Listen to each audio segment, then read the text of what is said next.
Welcome folks to part 6 of my great guitar build of scratch build.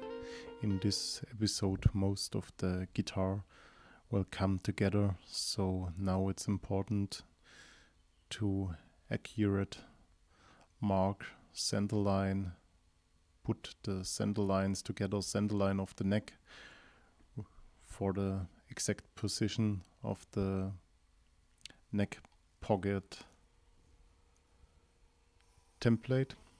I glued the template on with the super glue and masking tape trick and remove some wood with a Forstner bit, a quick way to remove wood from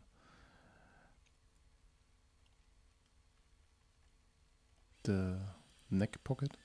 So the good old router bit doesn't have to work that hard. But this is the neck pocket and 100% accuracy is required, so I just go 2 or 3 millimeter passes and have some tape glued to the side of the neck pocket template to have the neck pocket a little bit tighter than the neck heel, so I have a snug fit and can do some adjustments on the neck heel, because we need a tight fit but not too tight, otherwise the glue gets pressed out of the neck pocket and too loose. So this is also not good. The neck could possibly move or the glue could break. And here's some test fit. It's pretty tight and I have to carefully route out 1-2 millimeters, so I have where the neck joins the body. In this place the neck should be just 1 or 2 millimeter higher than the body, so with a neck angle of 2.5 degree I don't have to adjust the bridge too high. So I found out that this 1 or 2 millimeters leftover neck material, then comes the fretboard. This is a good way to go, and your tune-o-matic bridge or wraparound bridge doesn't have to be so high. So now some small adjustments with 240 grit sandpaper.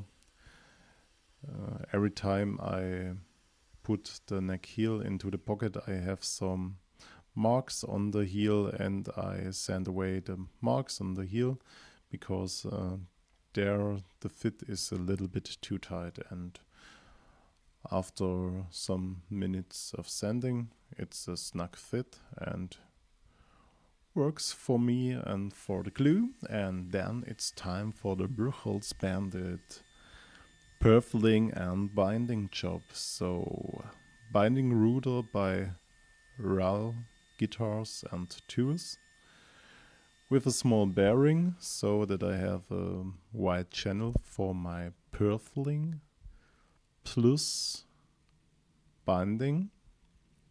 Then I change the bearing to a bigger one, and with the bigger binding I can route out the 1.5 millimeter binding channel. The binding is 6 millimeter wide, so you can see me using a scrap wood, leftover piece of wood, as an example where it should be. So what makes a guitar expensive is binding, and what makes a guitar really expensive is purfling, because you see the purfling is made out of wood, and You couldn't bend this purfling around curves without the purfling apart into 3 pieces, the side stripes and the middle stripe, the side stripes and the middle stripe. All 3 are made out of wood and could easily break, as you can see here. But if they were taken apart, it is easy to bend them around the curves of the body. And tighter curves, you need a little bit of heat with a heat gun. This makes it pretty easy. I'm using super glue because it cures when I wanted to cure with an activator spray. Otherwise, you can also use wood glue, but then you need masking tape to hold the pieces in place, and with the super glue in my fingers I have a better overview if things are perfectly lined together.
So now let's go on with the binding.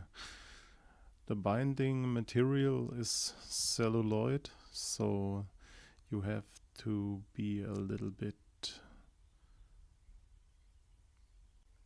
careful with the heat gun, because after the bubbles comes the fire, and if you're playing table tennis or ping pong, you know how celluloid balls can burn. So this is the same material.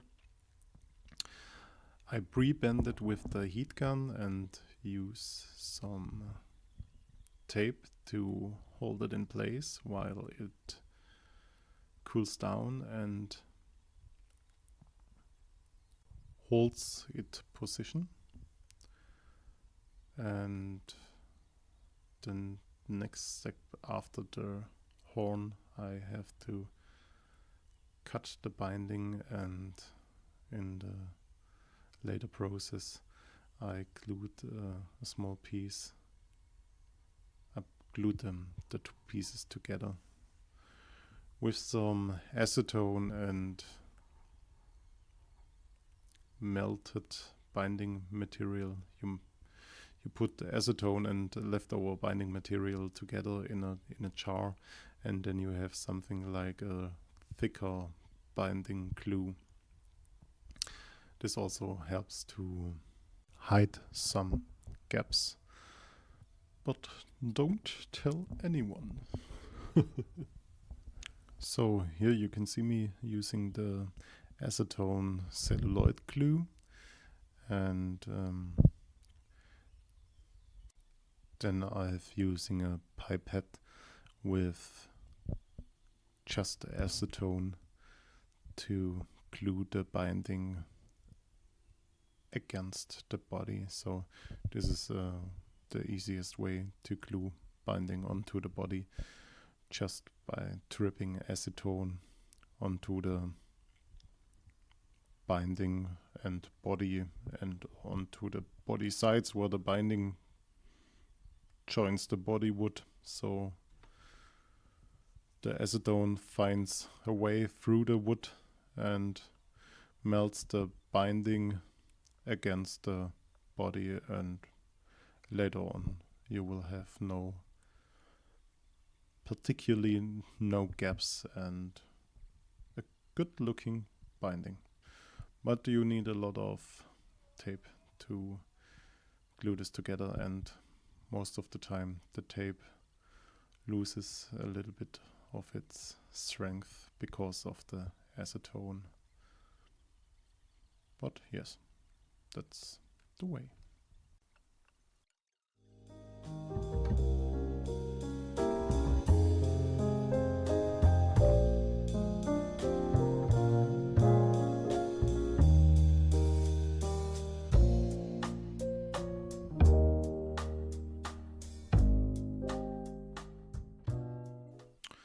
Now we can go on while the acetone and the binding is curing.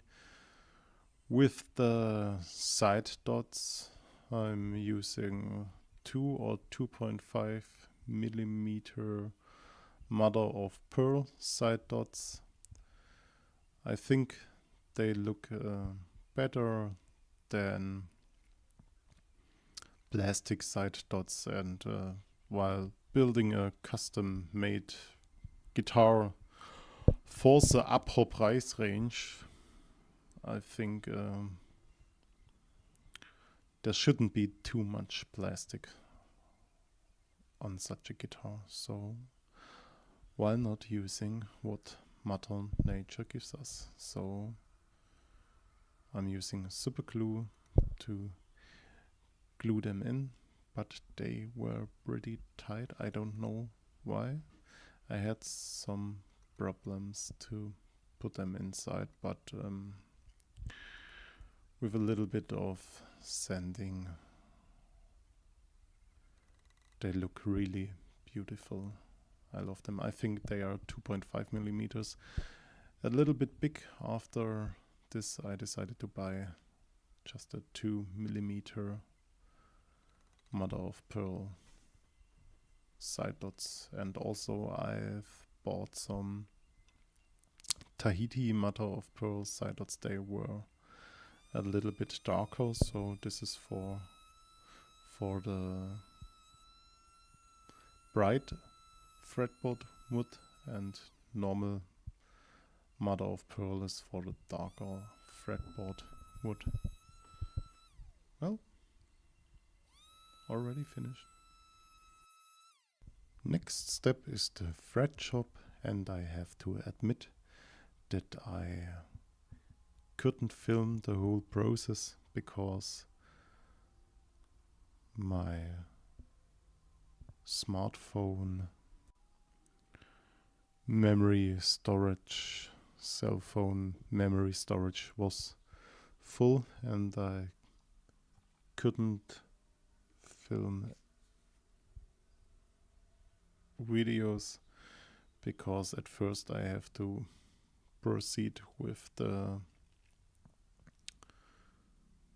great guitar build of videos on my laptop, so I couldn't delete videos and I couldn't film. So now I'm just telling you what I've done, because it was pretty easy. Here you can see me, I've pre-cut the fret wire. I'm using Yes-Car fret wire, which had a little bit wider tang because my fret slot blade is 0.6 millimeters wide, and I think the fret tang is 0.58 millimeters. So the fret wire holds without gluing it in, but I'm using fish glue, thinned out fish glue with water, thinned out fish glue to fill the gaps between the tang and maybe 2 deep fret slot.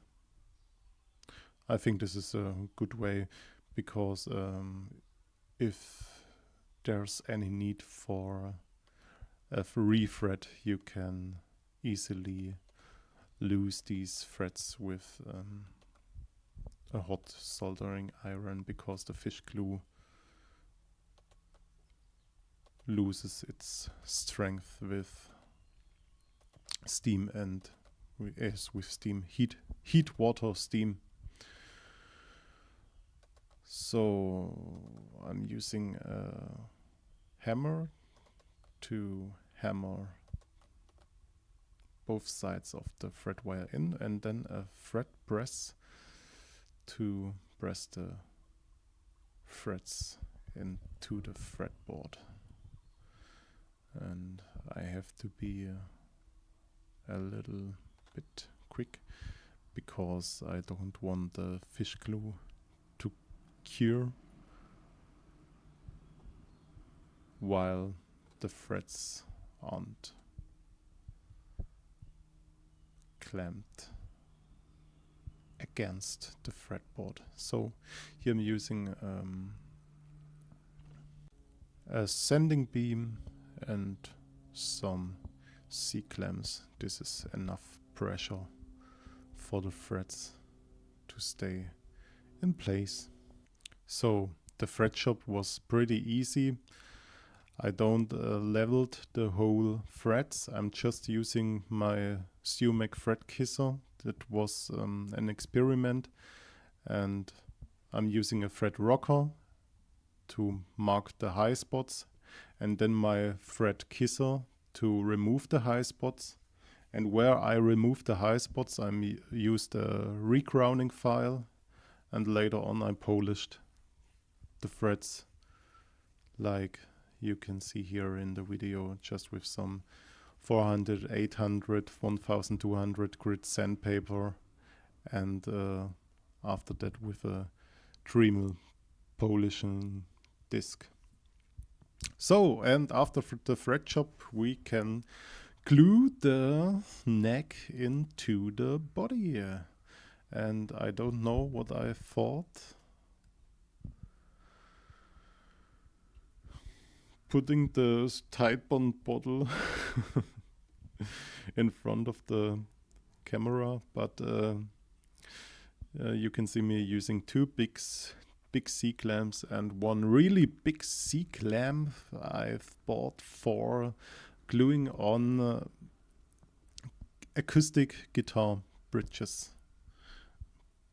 But this is a little bit, this is a really stiff C-clamp made in China, so this works for this job. So enough pressure for the neck, maybe a little bit too much pressure. But we want a good connection from the neck to the body. So the glue cured, and I transit the outlines of the neck and the fretboard onto the body, so I can exactly look where my center line is and where the 24.75 inch scale length end is, and then I draw a 19-degree angle where the scale length line is, and then I've marked the exact positions of my bridge bushings, studs. The high E side is plus 1 millimeter scale length, and the low E side is plus 3 millimeter scale length. So after this, the intonation is perfect most of the time. So I don't have had any problems in the past with intonation issues. So now I've decided what kind of nut bone I'm using. I'm using a vintage bone for the nut. I like to use vintage bone because it is also what Mother Nature gives us, and I could also use these Graph Tech saddles nuts, but I actually prefer vintage bone.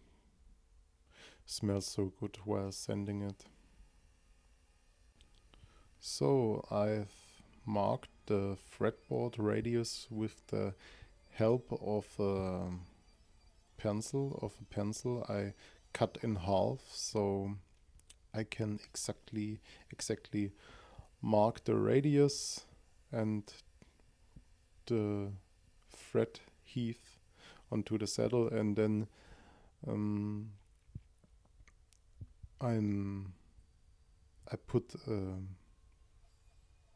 small piece of metal under the pencil, so I have the fret heave and plus 0.2 millimeters, for example. So the first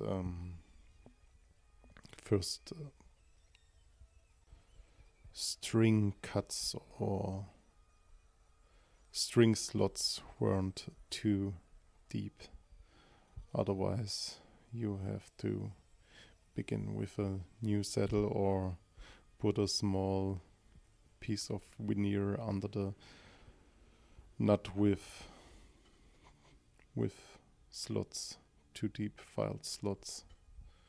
So being extra careful helps to save some bone material.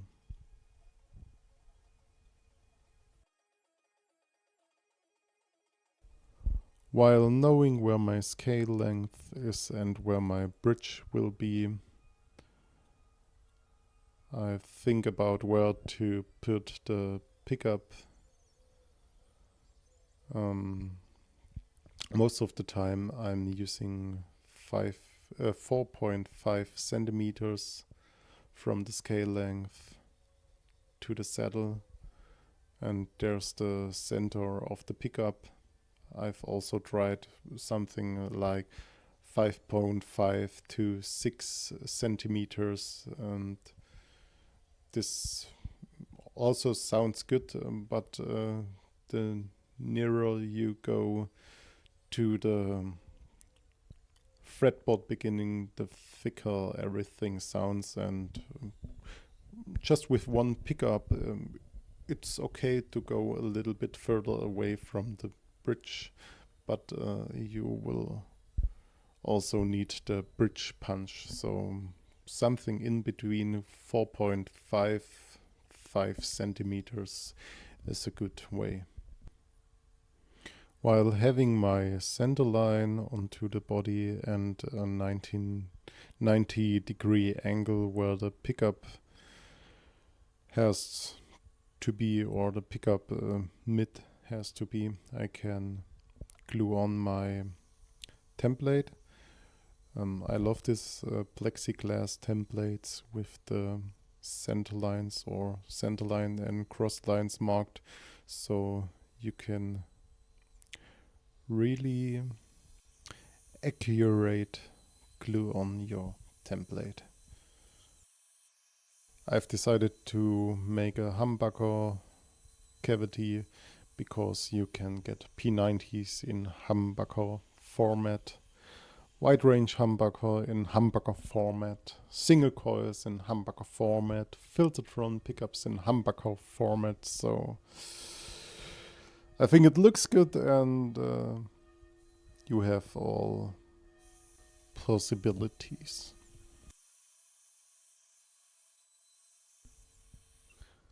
Now my biggest fear, the hole from the pickup cavity to the electric cavity, the cable channel. I'm always in fear of drilling through the other body side, but it was okay.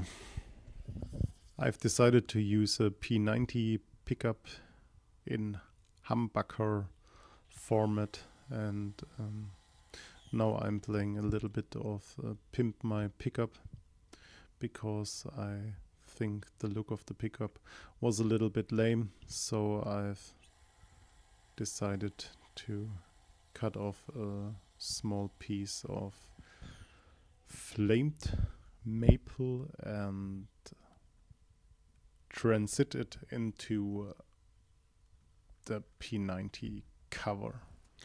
And while my band members let me know that they are watching my videos for relaxation purposes, I'm using this lo-fi beat for the last minute. Enjoy it, and thanks again for watching. Bye.